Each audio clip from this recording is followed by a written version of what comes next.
ትግራይ ታማለች። ልጆቿ አስተዋሽ ይፈልጋሉ። ወጣቷ ከሰቀቀን የሚገላግለውን የሰላም አየር እየናፈቀ እግር ወደ አመራው ነፍሱም እግሩም መንፈሱም ወደ መራው እያመራ ነው። እናቶች እንባቸው አልቆ ተስፋቸውም ተሟጦ ነገን ማለም አቁመዋል። የትግራይ ሰላም የማይገዳቸው ፖለቲከኞችን ወደ ሰላማዊ መንገድ ለማምጣት የኢትዮጵያውያን የተባበረ ክንድ ሊታይ ይገባል። የሰላም አማራጭን ማፍለቅና ለሕዝብ ሲባል መሸነፍ እንዳለ የሚሰብኩ አንደበቶች ፍርሃት አልበኝነትን ይንቀፉ። የሀገር ሽማግሌዎች ስለ ትግራይ ይድከሙ። ፖለቲከኞች ከማጎብደድና የጥፋት ወገንተኛ ከመሆን አሊያም በምናገባይ ስሜት ዳር ቆመው ከመታዘብ ወጥተው ማስቆም የሚገባውን ማስቆም በሚለው ላይ የጋራ አቋም ይያዙ። ምሁራን እሳት ላይ ቤንዚን ከማርከፍከፍ ስለ ትግራይ ሰላም አስቸኳይ የምክክር ሐሳብ ላይ ይጠመዱ። ለተዘነጋው የትግራይ ሕዝብ የሰላም አማራጮች መፈለግ የሁሉም ኢትዮጵያዊ ድርሻ ይሁን። የአሃዱ ሬዲዮ የሳምንቱ አብይ ጉዳይ ማጠንጠኛ።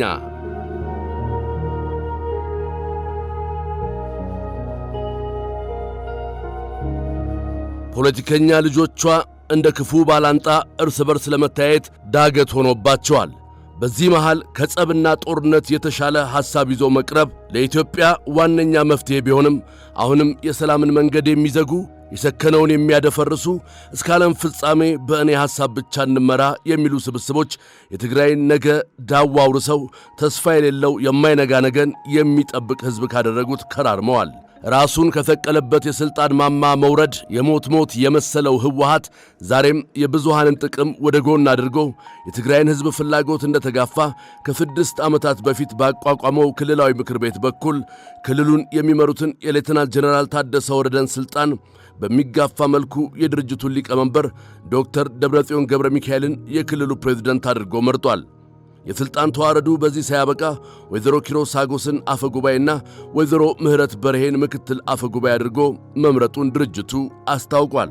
የፕሪቶሪያውን ስምምነት በቀጥታ ያፈረሰው ይህ ድርጊት በእንቅርት ላይ ጆሮ ደግፍ ለሆነባት የትግራይ ክልል ቀንበሩን ከማክበድና በጥንቃቄ የተያዘውን የክልሉን ሰላም ከማደፍረስ የተሻለ አንዳችን ፋይዳ እንደማይኖረው ጠብ የሚል መፍትሄ ይዞ እንደማይመጣም አንድምታዎችን እየጠቀሱ የሚያስቀምጡ አሉ። ቀድሞውንም ከጦርነቱ መነሻዎች አንዱ የሆነውና ክልሉ በ2012 ዓመተ ምህረት ለብቻው ባካሄደው ምርጫ ራሱን ያነገሰውን ህወሓት እንዲሁም የራሱ ምክር ቤት ከስምምነቱ በሚጣረስ መልኩ ዳግም ወደ ሥራ እንዲመለስ መደረጉ እኔ ከሞትኩ ሰርዶ አይብቀል እንደማለት ይቆጠራል። የፕሪቶሪያውን ስምምነት በማስፈጸም ረገድ በፌዴራል መንግሥት በኩልም ችግሮች ቢኖሩም ስህተትን በስህተት ለማረም በመሞከር ትክክል መሆን አይቻልም። ዓይን ያጠፋ ዓይኑ ይጥፋ ቢባል እቺ ዓለም ጨለማ ትሆን ነበር። የኢትዮጵያ የቀደመ ዘመን የስልጣኔ መሠረት የሆነችው ትግራይ ትሑቱ ታታሪውና ምግባረ ሰናዩ የትግራይ ሕዝብ ለዘመናት ተወራርዶ የማያልቅ መከራ ውስጥ እንዲገባ መገፋቱ እንዳያባራ ስልጣኔው የኋሊት እንዲጎተት ምክንያት እየሆነ ያለው የሰላም እጦትና የጦርነት ጉሰማ በዚህም ዘመን ማብቂያው ሊያሳስበን መቋጫው ሊያስጨንቀን የሚገባው ችግሩ የአንድ ወገን ብቻ ሳይሆን በልካችን ሁላችንም ጋር መድረሱ አይቀሬ በመሆኑ ነው። ጦርነት ምንም በጎ ጎን የለውምና የብዙዎችን ቤት ማንኳኳቱም የሚጠበቅ ነው። የትግራይ ጉዳይ ለኢትዮጵያ ትልቁ ሕመሟ ነው። አይውጡት አይተፉት እሳት ሆኖ በዝምታ ውስጥ ብዙ መከራ የሚገፋ ክልል ሆኗል። አሃዱ አሁንም እስከ መቼ የሚለውን ጥያቄ እንደ ሕዝብ፣ እንደ መንግሥት፣ የሀገር ጉዳይ እንደሚገዳቸው ፖለቲካ ፓርቲዎች፣ በክልሉ እንደሚንቀሳቀሱ ፓርቲዎች፣ እንደ ሀገር ሽማግሌ፣ እንደ ምሁራን ምላሽ ይፈልጋል።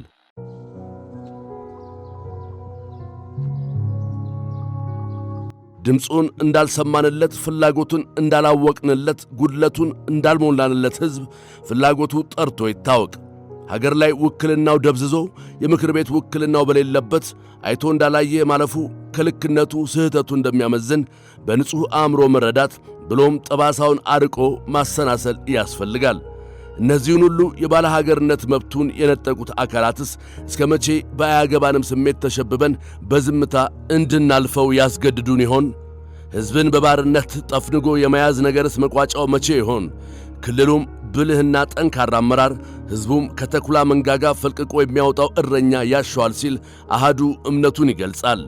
ፖለቲከኞች በክልሉ ያለውን ሁኔታ ለፖለቲካ ፍትፍታቸው ማጣፈጫና ሕዝብን መራር ከማድረግ ሐሳብ ወጥተው የተበተነ አመለካከታቸውንና የእኔ ብቻ ይደመጥ ከሚለው አስተሳሰብ ርቀው ተራማጅ መስመር ላይ ለመቆም ብዙሃን ዳግም እንዳይጎዱ ኃላፊነታቸውን የመወጫቸው ጊዜው አሁን ነው። አሁን ያለንበት የኢትዮጵያ ሁኔታ በጦርነት ብዙ እንዳጣ ሕዝብ የሚያረጋጋውን ይፈልጋል። በሆይ ሆይታ የያዘውን ከሚያስጥለው ይልቅ ያለውን ሰላም የሚያስጠብቅለት ከፊት ይቅደምለት።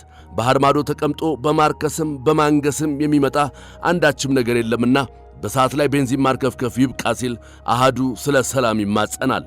ሥርዓት አልበኝነት የሰፈነበት አካሄድ የሚጠቅመው ሥርዓት ለሚጥሰው እንጂ በሕግና በፍርዓት ለሚኖረው ማኅበረሰብ ባለመሆኑ መሠረታዊውን የሕግ አካሄድ የጣሰው አካል የሄደበት ርቀት ስህተት መሆኑን ማስታወስ የሚገባቸው ምሁራን ዛሬም ከአድርባይነት መስመር ወጥተው ቀጥተኛውን መንገድ ለመከተል አንተ ቅደም ማለታቸው ይብቃ። እስከ ዛሬ የተሄደበት መንገድ ጋሬጣው ብዙ ማቁሰሉ ከግንዛቤ ገብቶ ከመኖር በታች ሆኖ በሰቀቀን ለሚኖረው የትግራይ ሕዝብ ለመድረስ ከጣት መጠቋቆም ያለፈ ድርሻ አይኑራችሁ። የሕዝብ አንድና አንድ መሠረታዊ ጥያቄ በሰላም ሰርቶ እንደ አቅሙ መኖር ነው። በምንም ሁኔታ በየትኛውም አካሄድ የሕዝብን ሰላም ማስጠበቅ ደግሞ የመንግሥት ድርሻ እንደመሆኑ ለነገሮች አፋጣኝ መፍትሔ አለመስጠት ሊመጣ ለሚችለው ግርድፍ መከራ ተመቻችቶ እንደመጠበቅ ነውና ሕጋዊነቱ ከተነፈገው ሕወሓት ጋር መነጋገርን ከመጠየፍ ባለፈ ስለ ተጎሳቆለው ሕዝብ ሲባል አማራጮችን ማምጣት ላይ የመድከም ሥራም ብዙ እንደሚጠበቅበት አሃዱ ያምናል።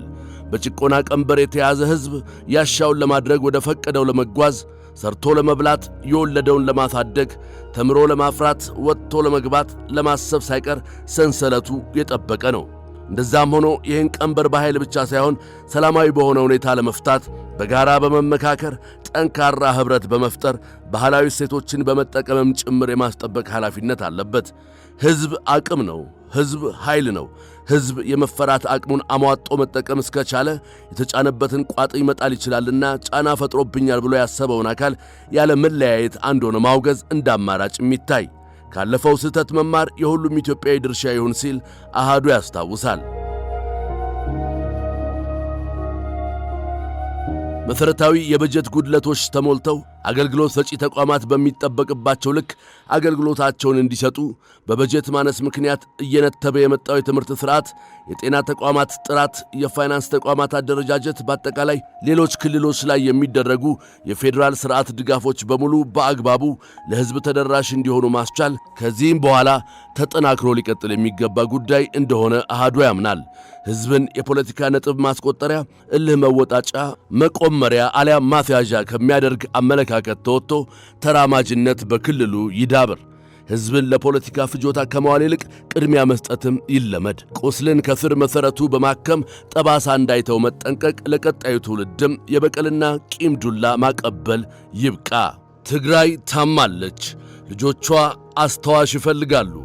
ወጣቷ ከሰቀቀን የሚገላግለውን የሰላም አየር እየናፈቀ እግር ወዳመራው ነፍሱም እግሩም መንፈሱም ወደ መራው እያመራ ነው።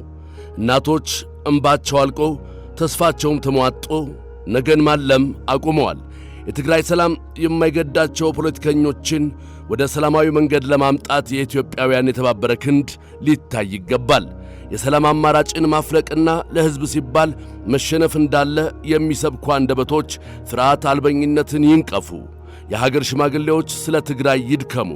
ፖለቲከኞች ከማጎብደድና የጥፋት ወገንተኛ ከመሆን አሊያም በምናገባይ ስሜት ዳር ቆመው ከመታዘብ ወጥተው ማስቆም የሚገባውን ማስቆም በሚለው ላይ የጋራ አቋም የያዙ ምሁራን እሳት ላይ ቤንዚን ከማርከፍከፍ ስለ ትግራይ ሰላም አስቸኳይ የምክክር ሐሳብ ላይ ይጠመዱ። ለተዘነጋው የትግራይ ሕዝብ የሰላም አማራጮች መፈለግ የሁሉም ኢትዮጵያዊ ድርሻ ይሁን። የአሃዱ ሬዲዮ የሳምንቱ አብይ ጉዳይ ማጠንጠኛ